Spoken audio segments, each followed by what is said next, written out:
President, Commissioner. When Zelensky pushed for this special tribunal last December, he said that without justice, there can be no peace. The reality is that war is the greatest injustice suffered on this earth, and too many are working hard to prolong this one. Zelensky should be at the negotiating table, but instead tours the world selling his forever war, as Ukraine is destroyed and conscripted Ukrainians are killed by the tens of thousands. In the past 25 years, the imperialist powers have perpetrated wars of aggression against Yugoslavia, Afghanistan, Iraq, Syria, and Yemen.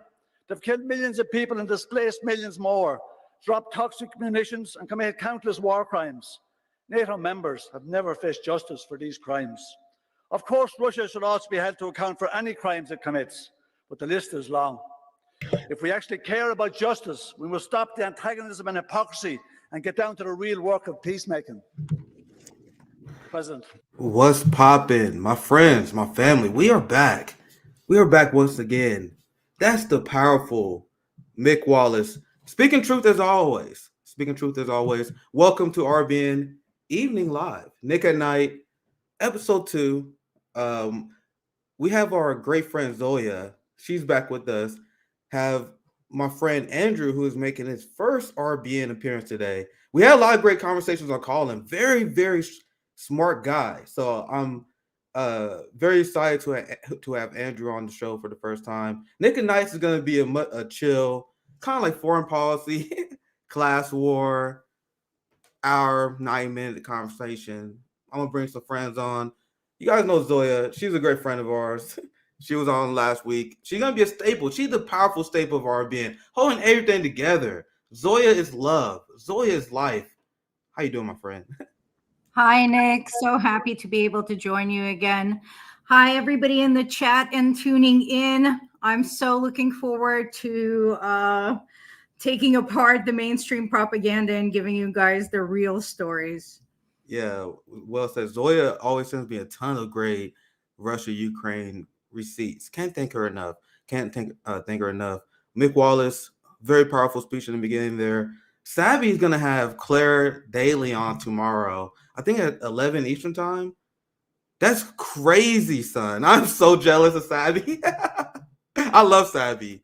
I love it. She killing the game. But she's going to have Claire Daly on. I got to set my alarm for that. Mick Wallace, Claire Daly. If only we had U.S. representation like that.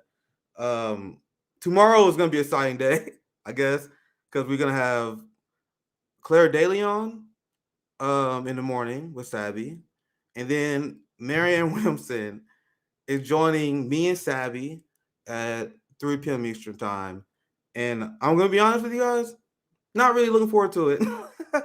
I'm not even like interested in talking to politicians. I'll tell you guys that. Not interested. But we're going to do it because Marianne Williamson asked us to. So we're going to do it. So that's tomorrow. That should be a big show. I guess props to Marianne for coming on, wanting to talk to us. I told CJ and Savvy this before, like, I'm personally just like, I'm not really interested in talking politicians personally, but we hear her out. We hear her out. We're gonna ask her some tough questions. Obviously, we've been like leading the charge on the criticisms of Marianne, and we heard the feelings of a lot of people in doing so. So that's tomorrow. So that should be interesting. I also want to introduce my friend now. They say he was an ecologist. I just know we had great conversation on call-in. Great researcher, foreign policy analyst. What I would describe you as. Welcome to RBN for the first time, Andrew. Hey, Nick. Thanks for having me on. What's up, Zoya? Yeah. Hey. What's popping, Andrew? So this is your first time on RBN. We had a lot of great conversations on call-in, especially on Ukraine, South American politics. You got a breadth of knowledge, as people would say here. So how you got introduced into like following geopolitical events? Like, give a brief introduction to yourself. Since it's the first time you're on RBN, let me put the names up there. So welcome once again, Andrew. Sure. Yeah, I'm an ecologist, so I do plant ecology, wildlife restoration stuff. That's what I did in school, and I've always had just a weird obsession with politics and history since I was a really young kid. Like, I remember copying a bunch of maps and shit like that, or looking up random whatever about the Vietnam War when I was 11 or something. So it's kind of just always been like in the background. And then when I was finishing school and I kind of realized that the majority of jobs that you can get in my field are just being a shill for like Amazon or Boeing or whatever, I was like, okay, you just cannot disconnect politics from that. And so I got involved in some different like activists in organizing and community projects in Seattle. And yeah, I think it's been a good learning experience for me. I had some definitely, you know, I appreciate you telling me I have a breadth of knowledge, because sometimes I look back on shit when I was 19 or 20 and I'm like, oh, that's same here. Same. I look back at things I said like 3 years ago. I'm like, Jesus Christ, man. So yeah, but welcome on the show. Welcome. We got a lot to discuss. Do you guys remember when Shitlibs was telling us that Donald Trump was going to be the one who started World War III? because he's so unhinged, so off the cuff, so aggressive. He's definitely going to destabilize alliances. He's going to cause World War III. Now we have the Biden administration and the West openly doing that. And they were being cheered on by shitlibs and the NATO left. The people, and I've been disappointed by a lot of the Bernie campaign. This is what I'm gonna talk about with Marianne. It's like a lot of things disappoint me, but the funding the Nazi thing, like the votes of the NATO left, and I'm talking about the elected progressives and their supporters, is directly responsible for the military-industrial complex boom. That's an insane thing to have on your resume to be considered a leftist. You voted for a weapons contract boom. So, like, if you are going to challenge Biden and the quote-unquote Democratic Party establishment, you better make sure that's your number one priority. It's calling out the war machine. If that's not your number one priority, you wasting people's time. You running in the executive branch, but you're not calling out the fact that Biden is escalating World War III. Are you going to repeat anti-China propaganda on the election campaign, helping the Democratic Party out? Or will you debunk the madness of Biden and the progressives sending weapons to Taiwan? Interested to see her answer on that. I'm going to cover this maybe tomorrow or maybe in next coming days. Kevin McCarthy scheduled to visit Taiwan near the end of the year, following Nancy Pelosi's footsteps. As always, I'm gonna show you guys this. Feel free to interrupt anytime. This is kind of a chill hangout stream on Nick at Night here. I'm gonna show you guys Medea Benjamin. This is from last week. I shared it before, but I have to set the stage here. Obviously, you guys see title of the video. Joe Biden, that unhinged maniac that people like Marianne gives credit for some reason. That unhinged maniac sending tanks, doing something that the West was hesitant of doing just 6 months ago because they was fearing what that means in terms of escalation. But they have seen Russia cave on Finland and Sweden. They've seen China cave on Taiwan. So they see weakness out of Russia and China because they want to do best for the global working class, and they don't want to plunge the world to World War III. So those weaknesses that Russia and China showed now enable the West to, like, we don't give a fuck. We're going to do whatever. We're just going to do fucking whatever we want now, as long as it benefits weapon defense contractors. And I'm also show you guys here very soon, these tanks, they are not sending under any guise of helping the Ukraine and helping to win. Russia has been obliterating these tanks. They are making new tanks and sending the tanks that will be there by the end of next year. So how does that help the Ukrainian people that are suffering right now? It doesn't, but it does boost the profits of Raytheon and defense contractors. I'm going to read a little bit from Medea, and I'm going to get your guys' thoughts on here very soon. This is the Biden administration and the NATO left. Like, they are together in this, guys. People wonder why RBN is so hostile. You have the NATO left and their allies that is teaming up with neoliberals in order to maintain U.S. hegemonic dominance and escalate World War II. Oh, sorry, World War III. There's a food shortage, a gas price crisis in Europe. NATO left is all for it, and that's the thing that blows my mind. Blows my mind.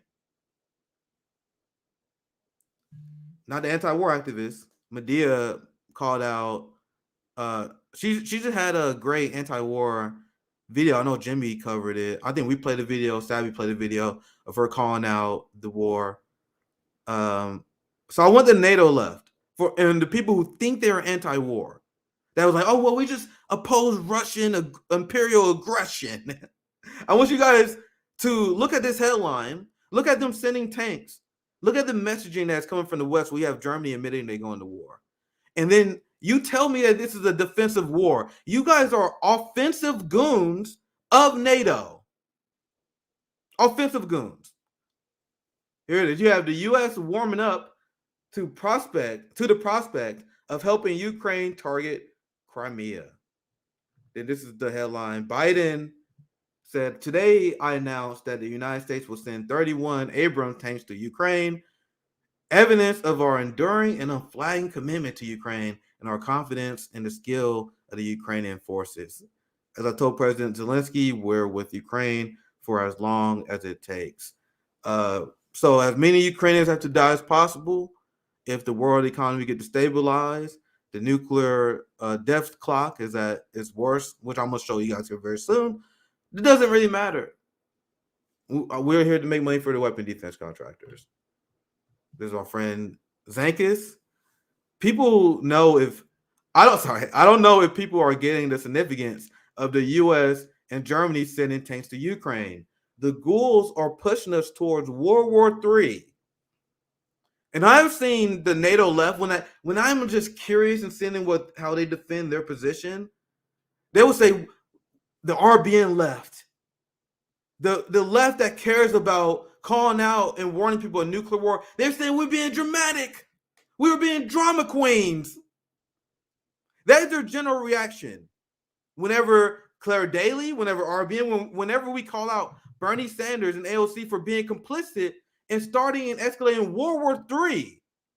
Kyle Kulinski was covering for AOC, and then he criticized the protesters that called out AOC because they said, AOC, you are being complicit with escalating World War III. And Kyle said, oh my God, that's kind of dramatic, isn't it? That's the NATO left answer to this, and saying that we're being dramatic here. So that's the first pause. I want to get our guests in here. I'll start with Zoya, and then we get Andrew. Feel free to take it anywhere you want. You can react to anything I just shared. Zoya, I want to get you in here. You got a lot of receipts, so. Yeah, actually, I was going to ask you on that note. There we go. The last two tweets that I sent you. So Biden is promising Abrams tanks, and I want people to see how I'm glad you said this. Yeah. Abrams tanks perform. And I want you to bear in mind this is millions of dollars instead of getting us clean water. Yeah, it's not about being cost effective. Like Julian Assange said, it's not about winning the war. I'm gonna share these two, and I'll get you in here, Andrew, if you want to comment on anything as well. This is the Abrams that doesn't want winter, doesn't work in winter. But anyway, you can see. Oh, that's funny as hell. That's gonna be very effective. What's up with the music? Man, people just be rocking out on Twitter. Man, look, that's gonna overthrow and dethrone the Russian Empire, surely. You have this one as well. I showed this since this is a good time to interject that. This is Hassan. I always show a lot of his reporting. He said, I can't wait to see Abrams tanks on expedition in Russian museums. Abrams tanks were blown up in Iraq and Syria, and the Iraqis and Syrians did not have any sophisticated weapons. The Russians will easily blow these things up to scrap metal. And it wasn't not about winning. Absolutely not about winning. Russians have destroyed hundreds of these Ukrainian tanks thus far. You guys see the video? I'll make it bigger. This is an example of things that they destroyed.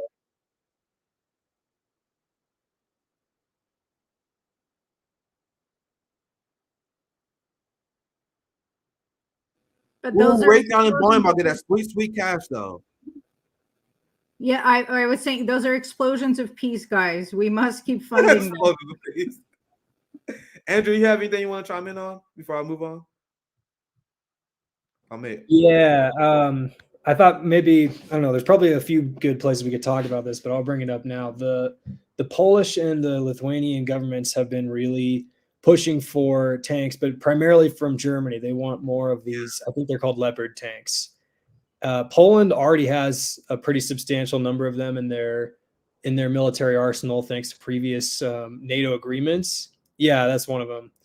And Poland and Lithuania are doing this, and it's like most of the theater is still on the eastern side of the Dnipro River. And so I don't really, Russia could at any point, if there's a, red flag moving really slowly across all of Western Ukraine, just blow up any of the crossings across the Dnipro River, and it's going to make them, they're not really artillery pieces for long range. They're for, relatively close quarters and attack. And I think that there's another article I sent you. If you want to bring it up, you can, but it's not a big deal. It's a pretty I'll bring it up. I'm gonna just read the headline, the sub-headline, and then I'll pass it back to you, and then I'll put the other article up. This is what you're referencing here. Poland ups pressure to send German-made tanks to Ukraine, and as you said, they've been one of the major pushers of this. Germany is caved. Germany has pushed back on this for quite a bit. But like I told you guys, these Western European countries are now pretty much puppets of NATO and the U.S. empire. They completely surrendered their sovereignty. And Africa see that. Lavrov had a great speech where he was mocking Western countries. Like he's like, it's so embarrassing, you guys going around bootlicking for the United States, asking leaders to condemn Russia. Well, I'm gonna show you guys that probably later. If I can't get to that tonight, maybe sometime later this week. I'll just read the first two paragraphs and I'll pass it back to you, Andrew.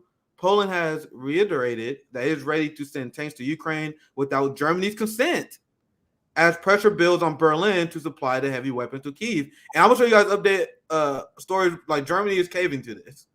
The Polish prime minister said his government would seek permission from Berlin to send its German-made Leopard tanks to Ukraine, but described that consent as secondary importance. I'll just read this last quote, and that's a good place to end it on. Even if we did not get this approval, we will still transfer our tanks with others to Ukraine. This is unbelievable corruption and making these people do this stuff.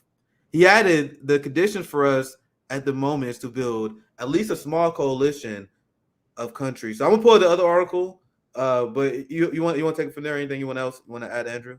Just really quick, that part where he says our goal is to build at least a small coalition of countries. There's already a really massive coalition of countries that are sending weaponry. So what's this coalition going to do?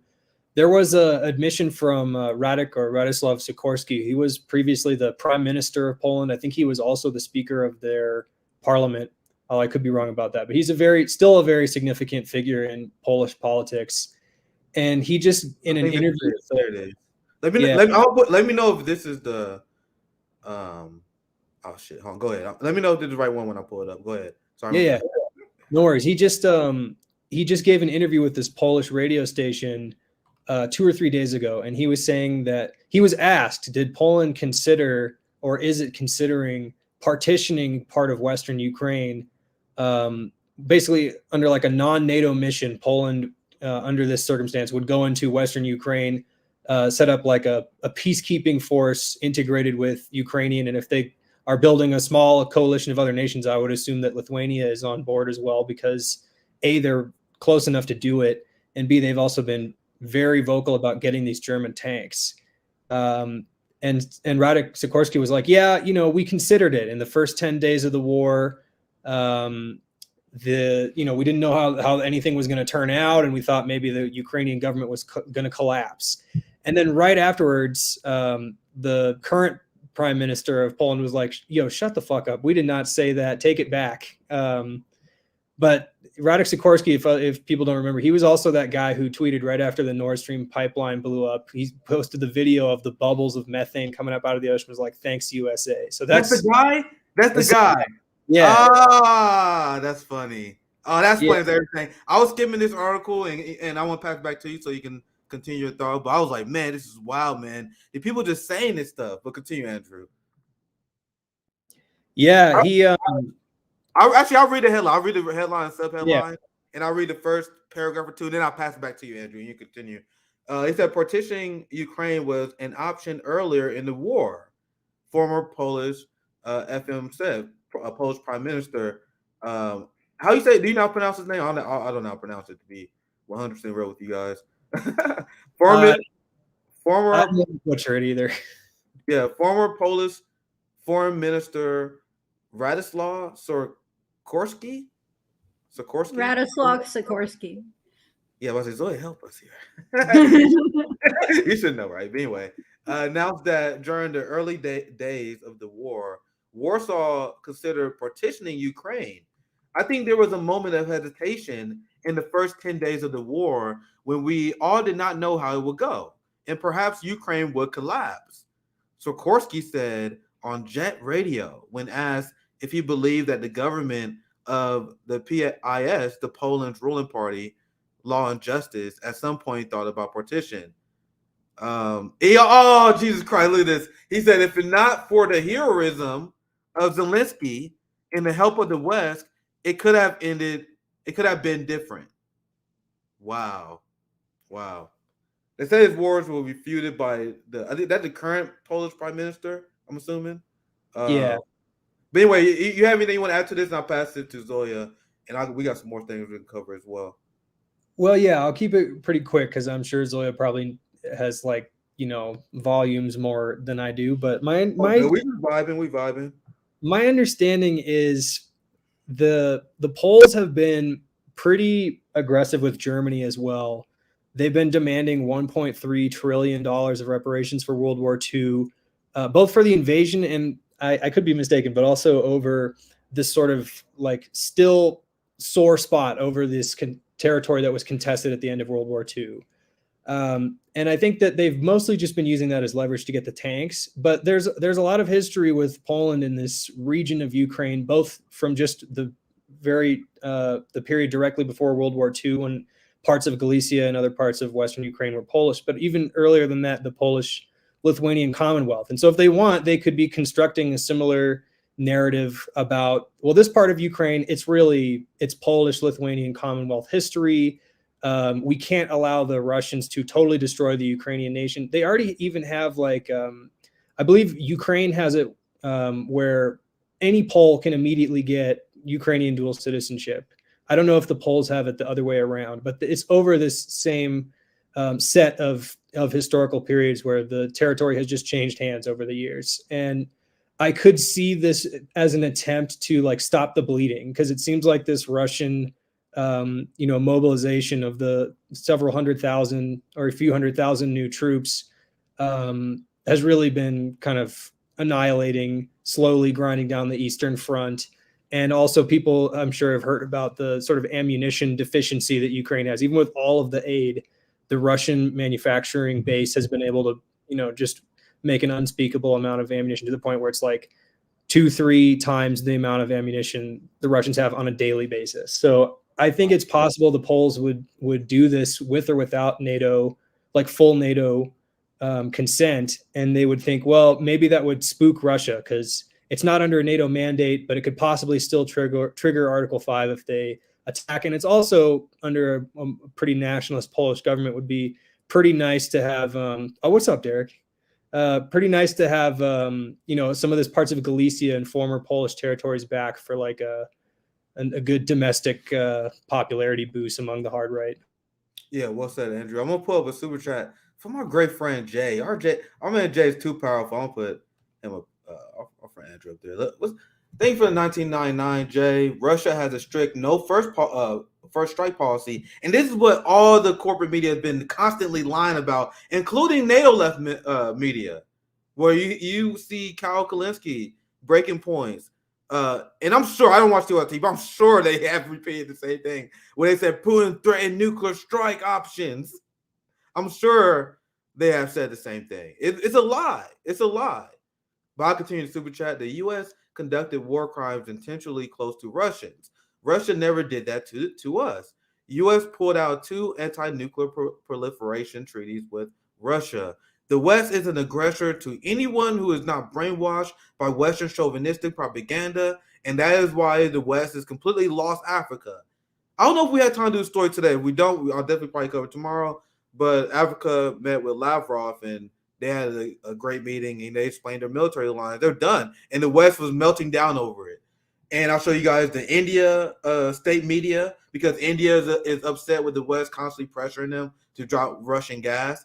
So India state media is telling the truth about this war. They literally, I did a statement maybe like 2 weeks ago where I'll show you guys them just completely money. Like this whole thing where the West saying they're not aggressors is bullshit. Let's go back to the treaties they pulled out. Let's go back to Minsk. And then I'll show you guys Spanish TV. What Spanish TV was like, yo, what this story they are selling you about NATO and Ukraine is bullshit. So literally everyone is getting this right, except the Western colonized power and their state media, and shockingly, the NATO left. Getting this unbelievably wrong. I want to read this other part, and I'll get you in here, Zoya, because this part is pretty shocking. And feel free to explain some more if you want, Andrew. I was just skimming this. You had Sergei Naryshkin said earlier in April last year that the United States and Poland are plotting to gain a sphere of influence in Ukraine, which insinuates that the war could end with the forced partition of Ukraine between the West and Russia.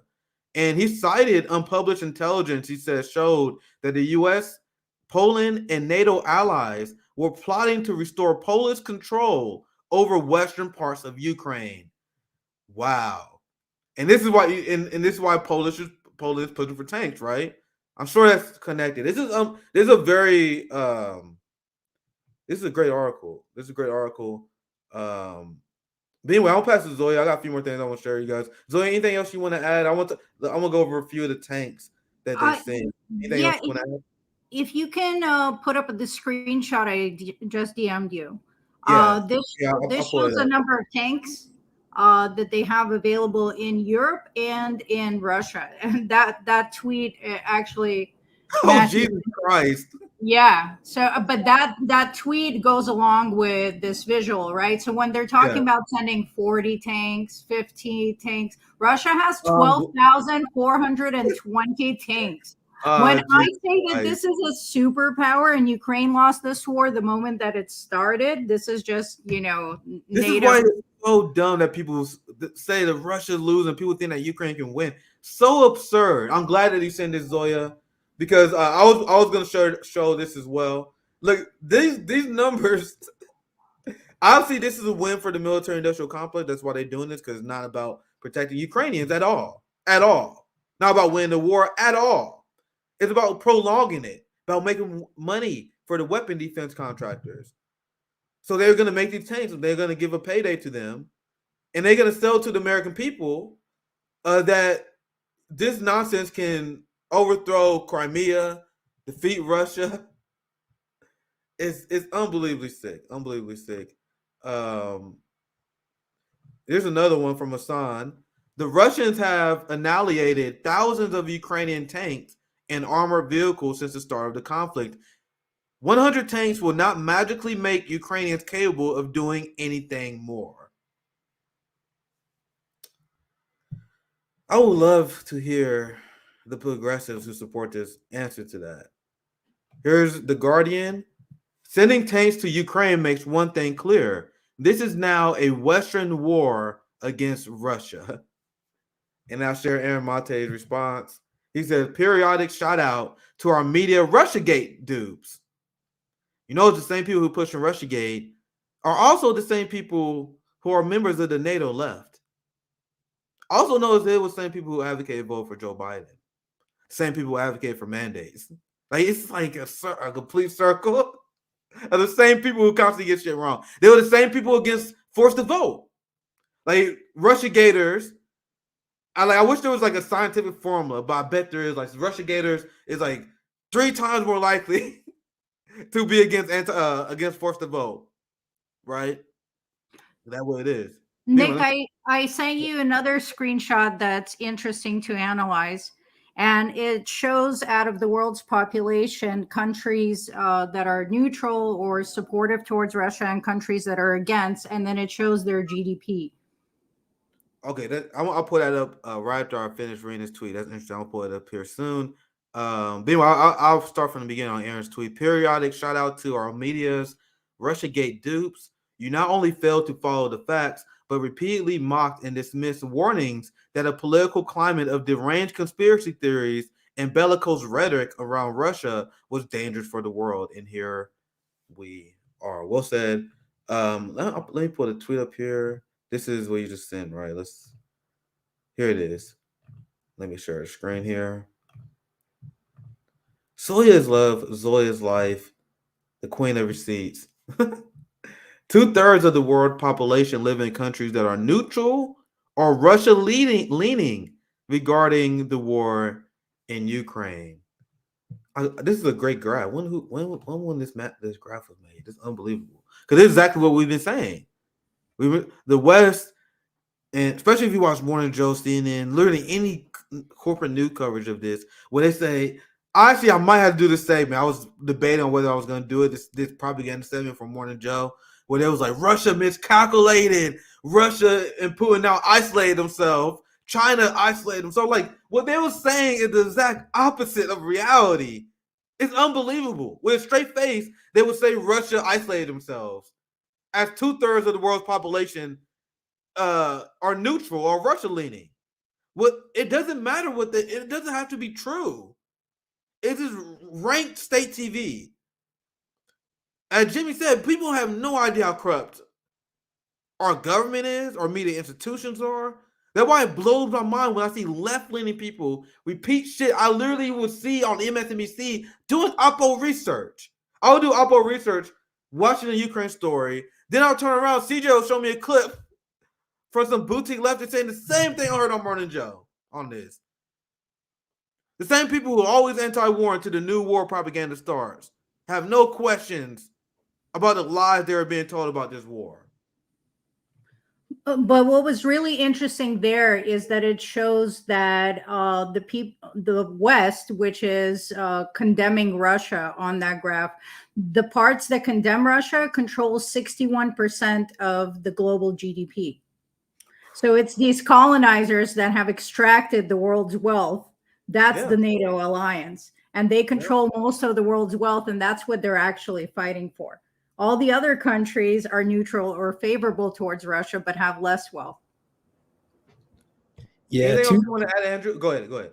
Yeah, just two things that I was reminded of. A while ago, you guys did a really good stream with Q, and he said something like, you know what, for all the people talking about Chinese debt trap and, modern Russian imperialism in Africa, the Russian and Chinese loans that are on offer, sure, they're probably profitable for both of those respective countries offering them, but they are providing, at the end of the day, actual infrastructure that really exists and isn't just a hole in the ground where all the money ended up back in the United States or wherever. And so I think that's a really critical reason why the map of Africa looks like it does. And the only reason Africa is patchwork like that is because of the continuing neo-colonial control that, countries like France, the United States, and Canada continue, and Belgium as well, if we're talking about Congo, continue to exhibit over African nations. And the other thing I was reminded of is there was a quote from that interview with Emmanuel Todd, who's that kind of French intellectual who was just talking about that, in his opinion, World War III already began earlier in this conflict when it became clear that Russia's economy was a lot stronger than the West gave it credit for. And I think that has to do with how much the West and other colonial nations will inflate their own assets via just, like gambling and fraud really is what most of the U.S. economy is. That's what the stock market is for the most part. That's what all of the different like mortgage-backed securities, they're worth trillions of dollars, I would suppose, and really they do nothing for anybody. Do you remember? It was like in 2015 where Lindsey Graham was like, "Oh, if we ever had to go economic war with Russia, it'll be easy. They got the economy the size of Spain." And now, when they realized it was wrong, that's such a great point, Andrew. They was like, "All right, let's go full-fledged war now." Yeah, and I think if you look at the top 10 economies of the world just in GDP, they're almost all Western, except I think China may be the only one in the top 10, or there might be another one. I can't remember. Probably India. And if you change the analysis to purchasing power parity, all of a sudden Russia and I think Malaysia are also in that top 10. And it's just like Russia did have this really devastating neoliberal shock therapy in the 90s. They never really returned to the same industrial base that they had in the USSR. But it's clear that at least when it comes to military and energy, they still have such a huge core of their economy that's real. It's not just like smoke and mirrors. Yeah. And it's withstanding this war far better than the entire collective West can even throw their old decaying stockpiles at. They just can't produce at the same level. Yeah, well said, Andrew. And I'm gonna get to the next part of the story, but first I'm gonna say, if you guys are enjoying the stream, please like, subscribe, please share with a friend. We are being heavily throttled by YouTube, but we almost at RBN at 30K. Like we almost there. It's great to see. It's great to see. The only way we got subscribers because comrades who share our platform. I've seen people that say they share with their family and friends. That's the only way we grow. The algorithm is crushing not just us, and not just us things, everybody. But imagine what they're doing to us, right? So please share, please like if you enjoy the live stream. Also have the Patreon in the description. It's a great way to support us. And also you can also leave a direct $3 or $5 donation if you don't want to do a monthly thing. So once again, please support our show if you enjoy this kind of content. Much love. And yeah, I told you, Andrew, me and Andrew, we had a lot of great conversations on calling, man. And for a long time, like, man, I'll bring this motherfucker on the show. So yeah, we definitely gonna be seeing Andrew on Nick and Night a lot if we are able. Thank you for the $5, Pedro. Let me get to the next part here. This showing now Germany in the West is openly admitting that they are at war with Russia. And I remember in the early days when I used to cover this, following other independent media journalists who cover this war. Whenever we say this was a proxy war against Russia, whenever we say this is the result of U.S. Western aggression, we will get denials. And they will say, oh my God, you saying they're not true. They just helping Ukraine defend them. So they was invaded for God's sake. They're not waging a war against Russia. We was considered conspiracy theorists for saying that. Now you have this member of the German Green Party. And I remember I was talking to, I don't remember, it was sometime during the third party summit. We were talking to some Green Party people. If it not then, it was one of our interviews, literally during the early days of RBN. And we said that the Green Party need to change the damn name. And someone gave a good answer that made sense at the time. And they said the reason why they stick with the Green Party because they want to show international solidarity with other socialists and other Greens. And I'm like, oh, okay, that's a decent answer. But when I'm looking to these Greens in Germany, now I'm changing my mind. No, we need to abandon that name and brand because there are Green parties in England and Germany that have lost their fucking mind. So yeah, I'm gonna double back down on my original position that the Green Party need to change the damn name. When people ask, like we've been put back on the two-party duopoly and primary Joe Biden, people ask us what our strategy is. It makes more sense for us to push a third party to our position and take over people who I talk to on the highest levels that say they are open to being taken over. Then Democratic Party. So Green Party got a lot of issues. And this is a Green Party member in Germany. Like, and the answer they gave and why they keep it in the party name is they want to maintain international solidarity with other Green Party members. We don't need solidarity with this person. And as I see more and more of European Green Parties I'm learning more about now, I'm not impressed. Not impressed at all. Anyway, I don't think I set the audio up, but I'm going to play the video here where they straight up admit, yeah, Germany is at war with Russia again. Can you guys imagine this? We're going to have German tanks fighting Russia in former USSR Ukraine again. Again. It's repeating itself. Unbelievable. Let's play this clip and I'll give you guys thoughts. And therefore, I've said already in the last days, yes, we have to do more to defend Ukraine. Yes, we have to do more also on tanks. But the most important and the crucial part is that we do it together and that we do not do the blame game in Europe because we are fighting a war against Russia and not against each other. Thank you. Thank you. You guys want to know why that's the tone of her speech? We're at war with Russia, saying the quiet part out loud, because there's been chattering voices of people saying, maybe we shouldn't send tanks. Maybe you guys are fucking crazy. So this is their authoritarian way to get everyone to fall in line. We need to unite as Europe. We need to unite as white supremacist colonizing forces against Russia, China, Africa, BRICS, Lula, and all those pesky black and brown countries that is resisting U.S. dominance. That's what I hear.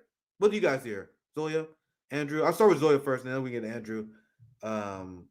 If you guys want to chime in.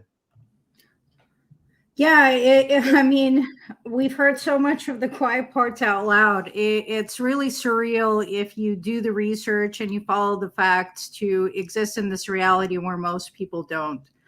But I'm glad it's out there, and more, including that general from the Pentagon saying that the U.S. is committed to defeating Russia.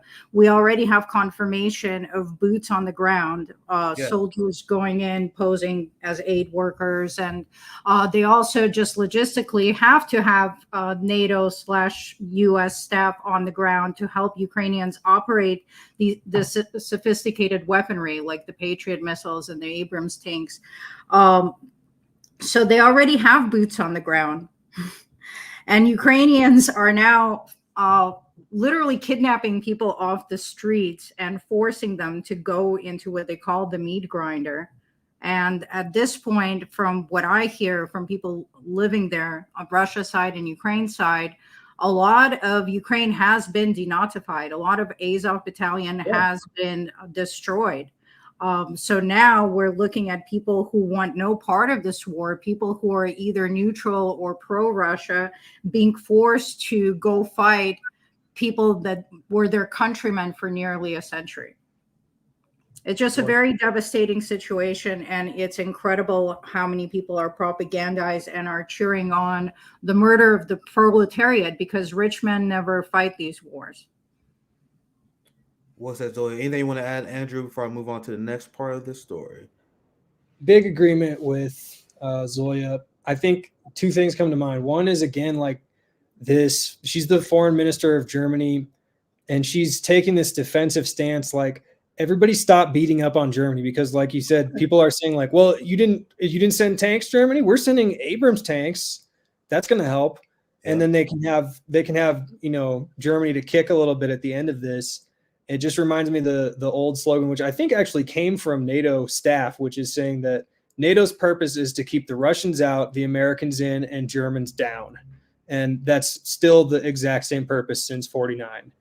And I feel like the other thing that comes to mind is there's two things. If you want, unless you were to move something else, go for it. But I sent you that one that was from Global Voices about Poles in Ukraine. But I could explain the gist of it. I can find it. I can find it. Well, let me pull it up here. I want to comment on Zoya's point. I'll get right.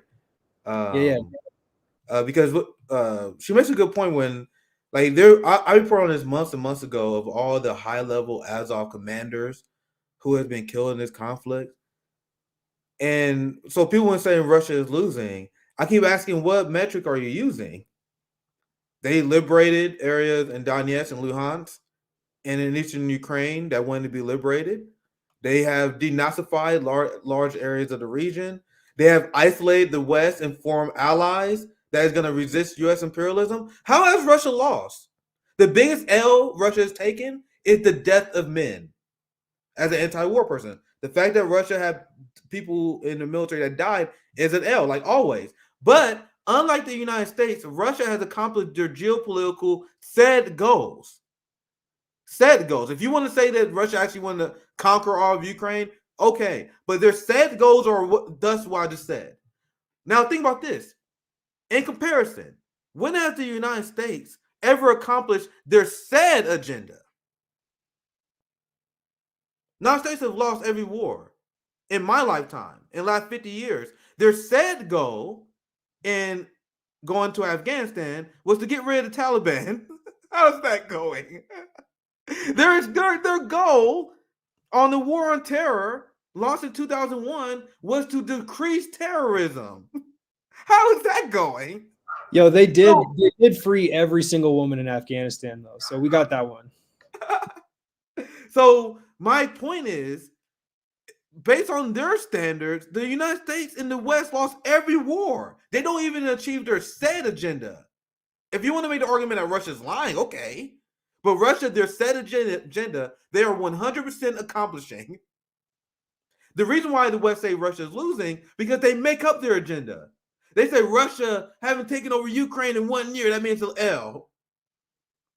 Russia is not marching through Europe, so it's an L. But anyway, that's I want to get to the article. Sorry, I got into another rant there. Which one was it? Because I see. No, it's good. It's from a website called Global Voices, and I think it's what did it call it? I got it somewhere. You know, you put it in the private chat. Post it again. I don't think I see it. Let me check. Yeah, I'll post it again. Hold on. Just post it again. Yeah, I don't see it. Oh, here it is. Yeah, capturing the mood on both sides of the Ukraine-Russia conflict. Oh, yeah, okay, it's that one. It's that one. Let me find it. Yeah, you just. I know which one you mean now. Okay. Here it is. Here it is. So if you want to explain it while I pull it up here, you can. Preface the story. Like Zoya's point that she made in the middle about this war is killing the working class.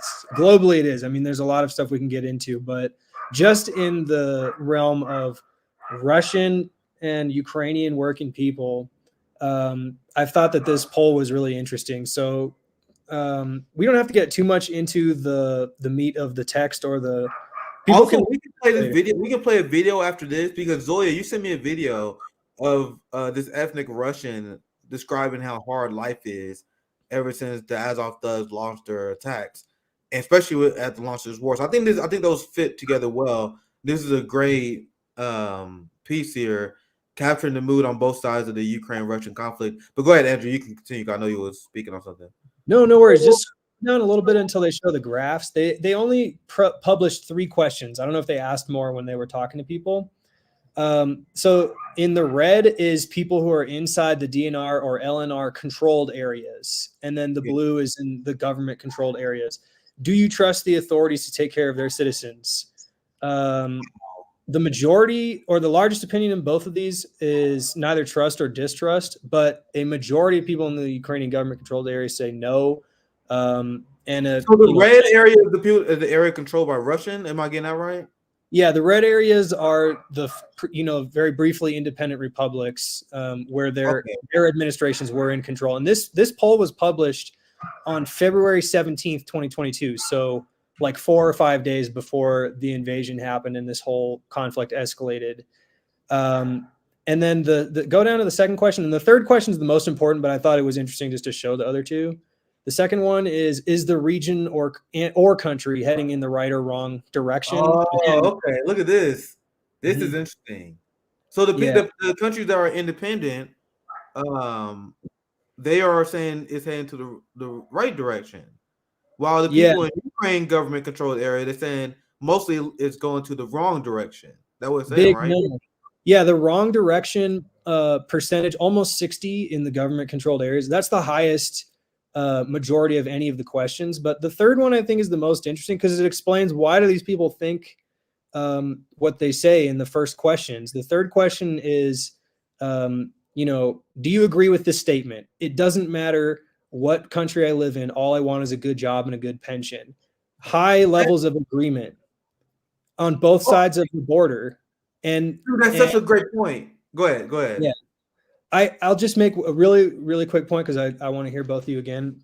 I'll ramble like just as much as anybody, but there's another show called Letters and Politics on Pacifica Radio, which I think is pretty good. They do a lot of good interviews. They've done tons of stuff on history.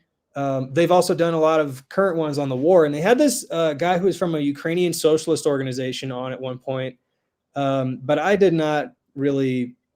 I smelled a lot of bullshit in what he was saying. And he was saying that he supports the Ukrainian government because the Russian government is way harder on unions and labor organizing, and it would be worse for the working class, basically, if Russia took over. And then I swear not even a month after he gave that interview, Zelensky just like outlawed the right to strike. And so it's like, look, I am like you, Nick. I think that All nations are basically fake, and they should be challenged whether they are not improving the lives of the people that live in them. But like, if you are going to pick between nations, you better, most people probably are, but you'd be a fool to pick on patriotism and mythology. And I think that's why a lot of people are supporting the Ukrainian side, because they're believing in this mythology, when if you look at the people living right before the war, and I'm sure afterwards as well, they're like, you know what, I have a higher pension and a job, and I'm not getting tortured or harassed by neo-Nazis when the Russians run this patch of land. So it's whatever. I'm good where I'm at peace. Yeah, well said, Andrew. And I think tonight going to be a one-topic stream. We're going to have you back on, because I know we're going to talk about Peru soon. Andrew, I'm looking forward to our discussion on Peru. Probably going to say this next stream, because I want to keep these live streams to about an hour, maybe a little bit over. Not going to cut any segments prematurely, because I got a few more receipts to share with you guys. So let me, Joy, anything you want to add before I get to the last part? Because I think this is the last part of the show. Anything else you want to add? Just while you queue up the next thing, I wanted to read something from this geopolitical analyst, and he's Chinese. He says the majority of the world's population supports Russia, not because they're against Ukraine, but because they're against the USA. The global South is tired of being exploited and dictated to by the West, and they're secretly wishing the Russian military would defeat the USA. Most people in the world are very sympathetic to Ukraine. They can see how Ukraine is being abused as a proxy by the warmongering US imperialists. So they want to see Russia defeat the Anglo-American empire. But at the same time, they don't want to see innocent Ukrainians suffer. The correct action now is for Ukraine and Russia to negotiate a peaceful resolution without Western interference. But it seems the US isn't done using Ukraine as a proxy yet. It's still determined to bleed Russia to the last Ukrainian. The US ruling class is truly evil. That's a great statement. Zoya's love, Zoya's life, always with the great receipts. I'm gonna share the last few receipts we have here. This is the NATO chief. I might have to dig up the other tweet from another segment I have from this guy. This guy is unhinged. He was rooting for tanks to go into Ukraine. He also very open about the fact that going to war with Russia is a very real possibility. This goes in line to what the German Green Party politician just said, where they're essentially already at war at Russia. So the fact that they are saying this, the fact that McCarthy is about to visit Taiwan again, the global politicians are preparing for World War III, guys. Do you guys understand how crazy this is? And people are wasting their time talking about other bullshit. People are wasting their time talking about supporting the party, the Democrat Party, that is complicit with this. Complicit with this. Very interested in hearing what Marianne's had to say about this. Because if you're saying you're running as a representative of the left, and this is not the number one thing you're talking about, especially running in the executive branch, that's unserious. That's deeply unserious. This is NATO Secretary Jens Stoltenberg. Straight up psychopath. You can Google this guy's name. I'm actually kind of curious. You can Google this guy's name, and you can always find an unhinged quote from him. Jens Stoltenberg calls on in the car not to block Sweden's NATO membership. Escalate against Russia. NATO's Stoltenberg expect allies to lift defense spending target. So he's like, everyone spend more on military. I'm literally showing you guys random quotes from this guy. By the way, you know why that's one of the headlines? Because an official in Sweden was burning a Quran, and Turkey said, we are going to block their entry. Oh, I missed that. Wait. Say that again. So that's why they're blocking it, because someone, say that again. There was an official that burned the Quran, I believe also in Finland as well. In Ukraine? In Sweden, and then in Finland. Yeah. So hell no, you ain't joining NATO. Oh shit, that's funny as hell. I didn't know that. That's funny as hell. But that's who Jens Stoltenberg is, if you guys don't know. Like, look at every single story you can find on this guy. It's him saying something unhinged. Every single one. Allies with Leopard battle tanks can already prepare them for transfer to Ukraine. Every statement he's giving to news outlets is him stoking more war. That's it. That's literally it. So this is this guy. He warned on Friday. This is last December. Last month, I should say. He said he fears a full-blown war between Russia and NATO, a real possibility, in rare acknowledgement of the dangers of backing Ukraine. Was he warning? I fear the war in Ukraine will get out of control. I don't think you're really worried about that, man. based on these quotes I'm seeing right here, of you calling for more weapons and war, I don't think you're that concerned over it. Thanks for the headline, though. I'm also going to show you guys. I'll turn the audio off on this one. This is the result of this. And we got to continue to have nothing but disdain and push back aggressively against the NATO left who try to smear us as people who are being alarmist. When I said it earlier in the stream, when that activist called out, Jose's friend called out AOC and saying that she is being complicit with escalating World War III, he said, "You being dramatic." Whenever you hear a NATO leftist say that, we have to push back. So as they're denying our warnings and our bad, like, I am completely done with Bernie and his movement after this. Well, like, I had a lot of criticism, I was pretty much done, but after this, there's no argument to me. You're dead to me after supporting this. Because they are complicit with escalating nuclear war. You know the doomsday clock, the thing that Bernie Sanders used to quote? His votes are directly responsible for the doomsday clock being set to the lowest point in history. So let's watch a quick segment from Glenn. The and members I have one more receipt after this, and I'll give you guys final thoughts before we wrap up. of the Science and Security Board moved the Maybe. I don't know if you guys can hear that. I'll just reset it. I don't want the audio to mess up the whole time. So let's play this here.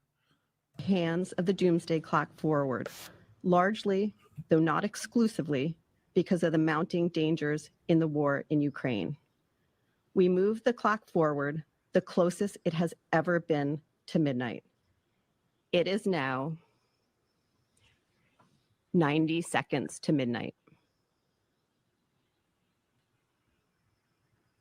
Russia's thinly veiled threats to use nuclear weapons remind the world that escalation of the conflict by accident, intention, or miscalculation is a terrible risk. The possibilities that the conflict could spin out. Now, you heard what they just said. They said we're moving the clock 90 seconds to midnight, primarily, though not exclusively, but primarily due to the risk of unintentional escalation in the war in Ukraine. So the question that I asked just a few minutes ago, what possible justification is there for sending hundreds of billions of dollars and all of our weaponry over to Ukraine? How is that improving the lives of American citizens? Let me add now to that question. Why would you risk the potential survival of your children and of the planet, a potential nuclear war? I understand that sometimes risking everything in a war is necessary. As Nazis are marching through Western Europe and Eastern Europe, conquering all countries, you may think that that's the perfect case. This is not that. This is a regional power, Russia. Their economy is smaller than Italy. They can't even hold towns in Ukraine. They're not going to go conquer Eastern Europe and then Western Europe and then come to the United States. No one sane thinks that. So what justifies this risk for the United States to fuel to the point that we're closer now to global annihilation than ever before? Great points by Glenn Greenwald there.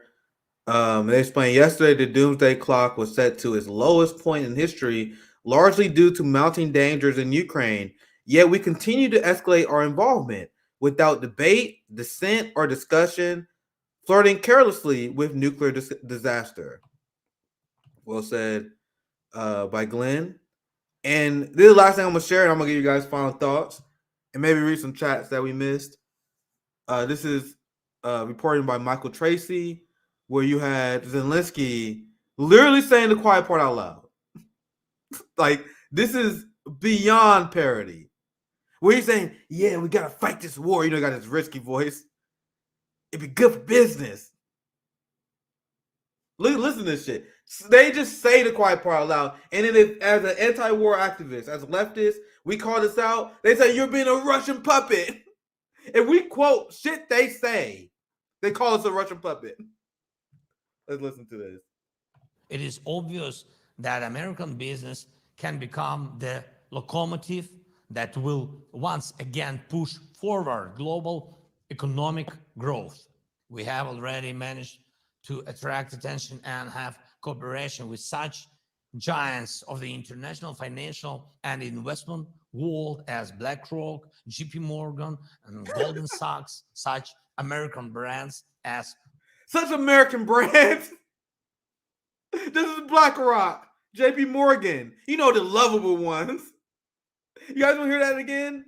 Unbelievable. forward global economic growth. We have already managed to attract attention and have cooperation with such giants of the international financial and investment world as BlackRock, JP Morgan, and Goldman Sachs. Such American brands as Starlink or Westinghouse have already become part of our Ukrainian way. Your brilliant defense systems, such as HIMARS or Bradleys, are already uniting our history of freedom with your enterprises. We are waiting for Patriots. We are looking closely at Abrams. Thousands of such examples are possible, and everyone can become a big business by working with Ukraine. Everyone can be in big business buying from Ukraine. This is who the NATO left is siding with. You want to hear it again? This is who the NATO left is siding with. Abrams.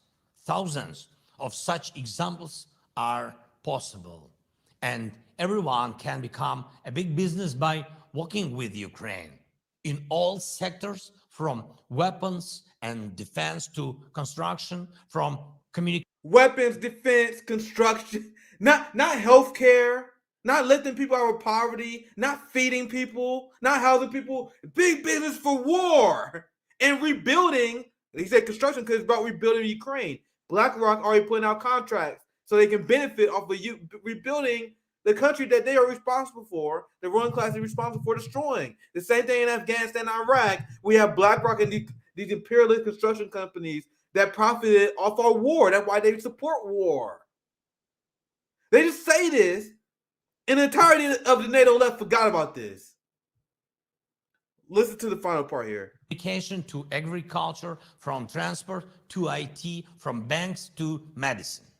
And I believe that freedom must always win. IT, from banks to medicine. And I believe that freedom must always win.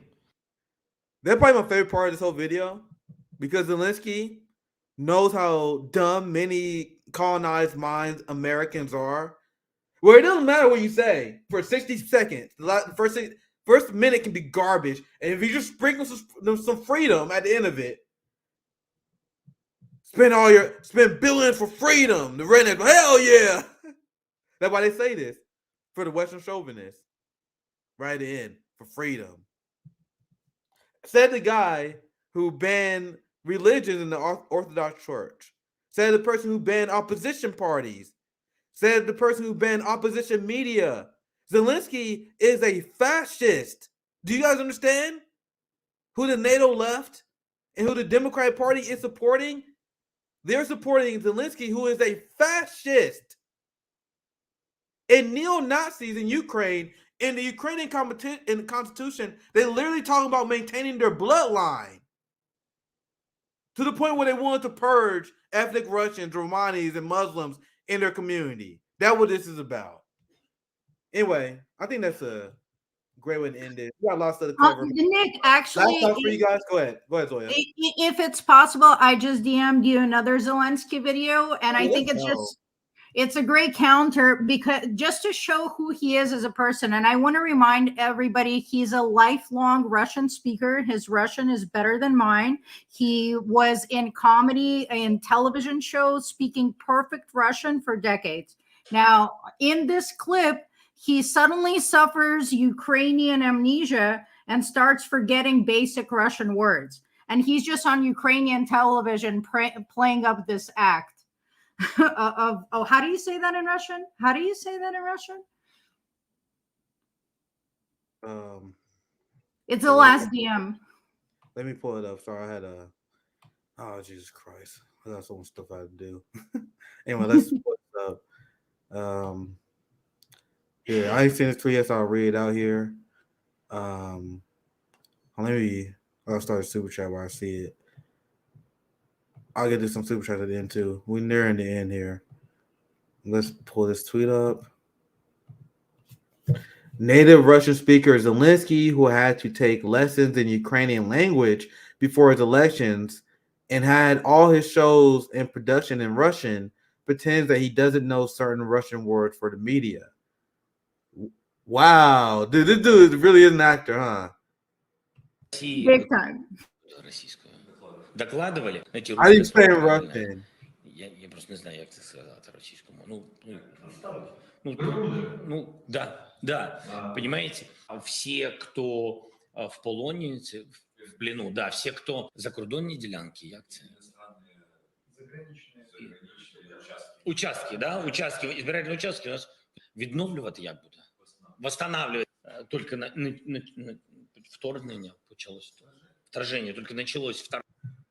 So this tweet explains that he's a native Russian speaker who had to take Ukrainian languages, but he's doing this in order to sell the propaganda that Russia and Ukraine are different cultures, that they have no historical connection, and this is an unprovoked war. This is what Matt Duss said, a bold-faced lie that he said when he said Ukraine and Russia are separate. There's a straight up appearance. That's a lie. We got Zoya on here. Who from the USSR, Odessa, right? Am I getting that right? Yep. Formerly USSR, Odessa, Ukraine. And he's pretending he doesn't know words like captive or reconstruct. The man has decades of, that's his native tongue, Russian. But this is what kind of a bad faith actor that he is. If he's capable of sitting there, and it's so blunt, it's so obvious where he's like, wait, how do you say it in Russian? It's so obvious. It's so obvious. How can anyone believe him about anything? This man has no credibility. So should we go ahead, Andrew? I was going to say my Spanish is not very good. I can say reconstruct and capture in Spanish. Like Zelensky's been speaking Russian since he was a little kid. And I would trust briefings from you more than from Zelensky. Yeah. So I'm gonna get to some super chats. I'm gonna give you guys out. I know it's getting Zoe in California. It's still party time for you guys. But for all you people on the East Coast, staying up at Nick at Night. Hope you guys enjoy the show. I think it's a pretty good showing considering that we just started. I mean, we got 350 people watching. I mean, let's get 100 more likes. Let's more people see this show. This is how Nick and Night is gonna be. You gonna have some friends, allies. You're gonna see live Andrew, Zoya back to back. I'm gonna keep bothering Zoya back to back. So please support the show via Patreon. I appreciate the super chats. I'm gonna read as well. They also help support us on YouTube. Much love, comrades. This is Jay, our friend of the show. Once again for $4.99. Check Article 16 of Ukraine's constitution. It calls for keeping the gene pool pure. They won't tell you that on the NATO left channels, guys. There are people on the NATO left I've seen that literally still say that if you say there are Nazis in Ukraine, you're repeating propaganda. I don't have time for this today. Let's see if I can find it. I literally have it in my notes. I'm saving this maybe for next Nick and Night. Here it is. This is a mega thread journal put together with undeniable. I'm so glad this was put together. This is undeniable. I'm literally gonna do a whole stream breaking this down. Literally, maybe a one-topic stream. Undeniable evidence of Nazi influence in Ukraine. And I was reading through some of this stuff, and I learned a lot. Like, holy shit, it's worse than I thought. And it's a very long article. Like I said, I literally might do a whole stream just breaking this down. Like, this is the Ukraine far right, and this article is brilliant because it's not like the NATO left first response like, oh, this must be a Russian source. No, they're quoting They quoting what the West used to say. This is the Guardian, what they used to say. The Ukraine far-right children camp, where they used to train Nazi kids who say they want to be a warrior. I'm spoiling it. Once again, I'm literally gonna do a live stream on this. We out of time. I definitely might make Nick and I more than once a week thing. We see. There's so much to cover in geopolitics today. I love doing Nick and CJ. I'm gonna keep doing that multiple times a week, but like there be like so much stuff I don't cover in the week. I'm like, damn, I have like delete old notes and shit. So Nick and I are gonna probably we see what we can do. We still haven't covered Peru. I'll probably get y'all next week so we can cover that, Andrew. Thank you for the $5. Ruthless criticism. I proudly present a human being who tonight represents that Spears' most honed tip, Sean Penn.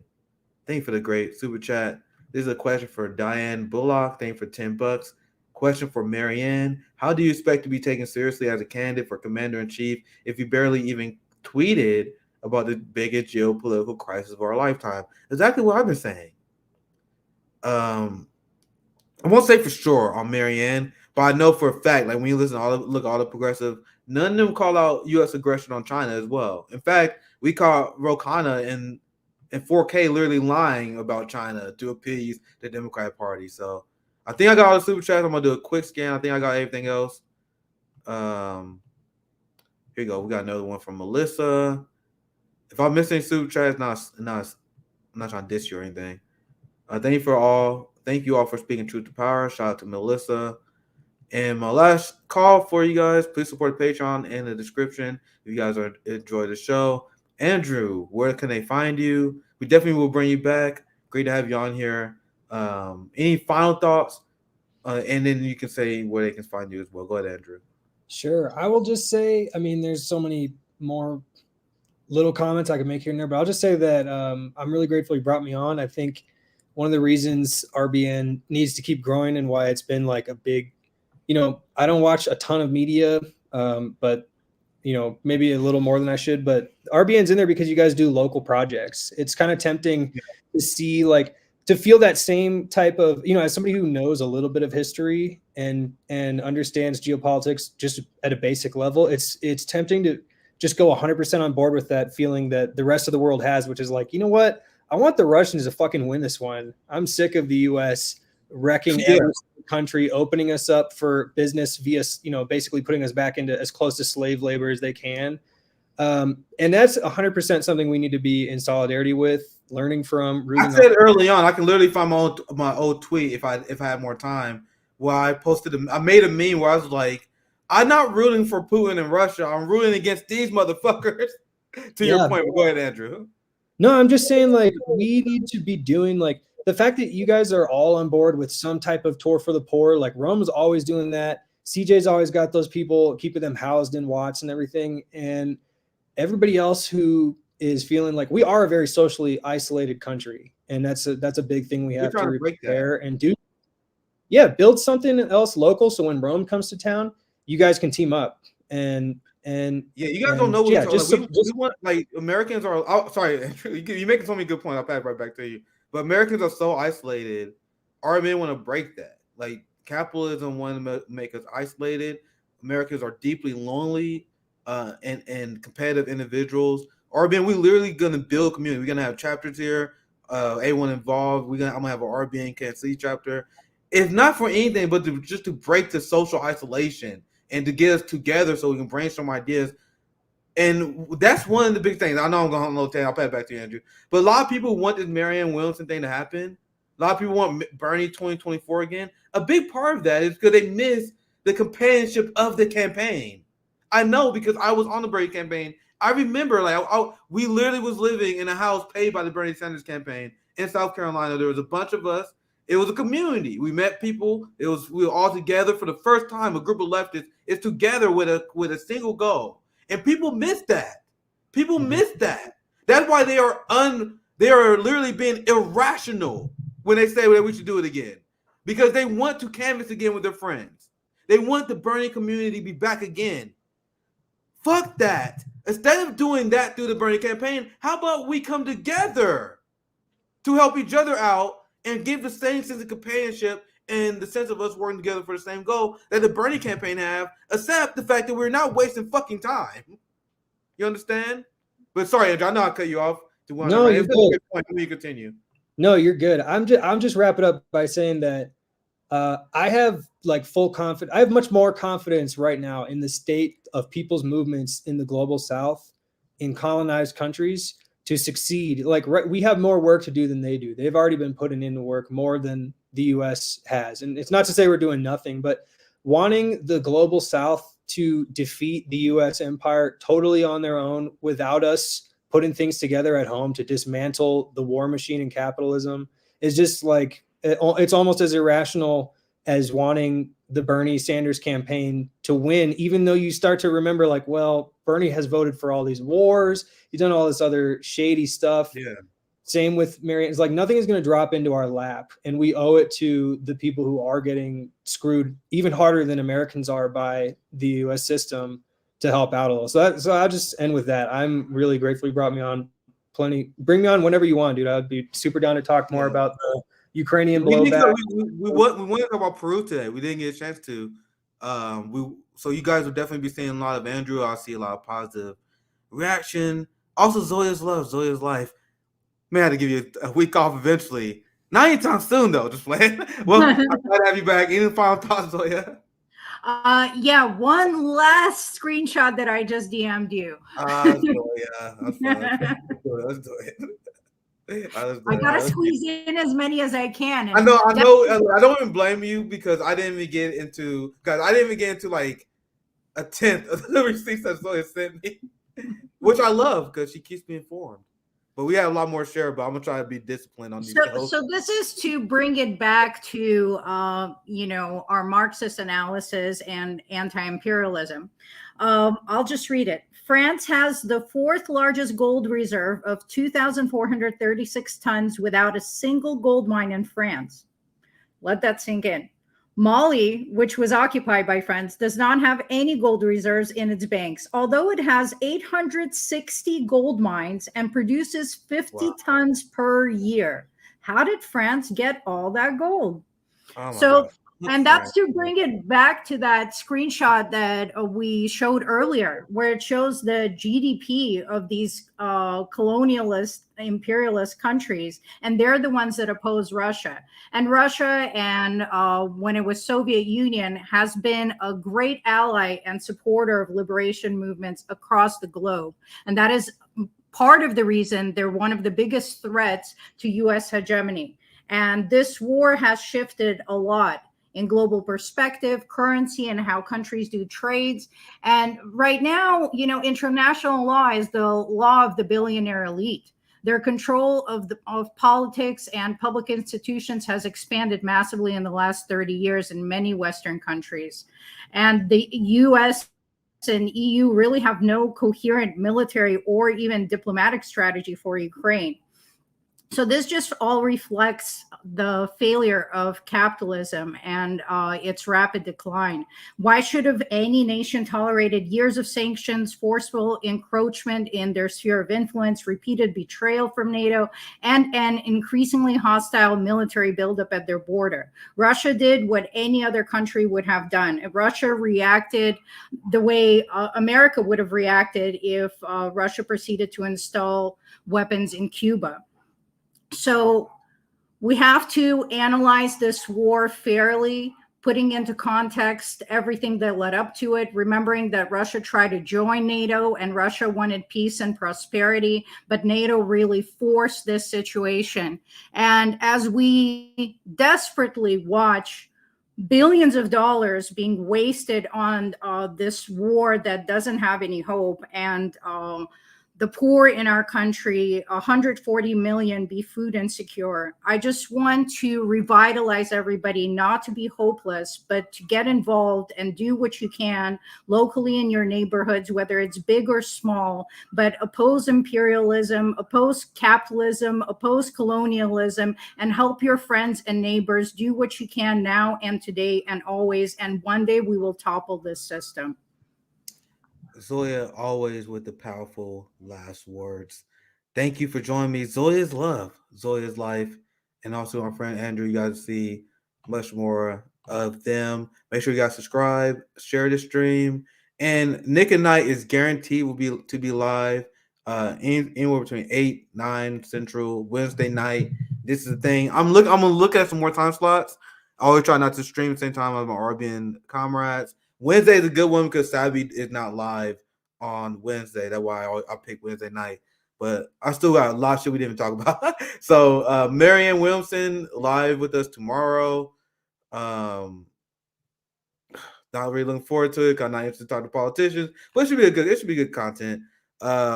Sabby talking to Claire Daly. More interested in that one, honestly. Sabby will join me as well with the Marianne Williamson conversation. It'll be me and Sabby.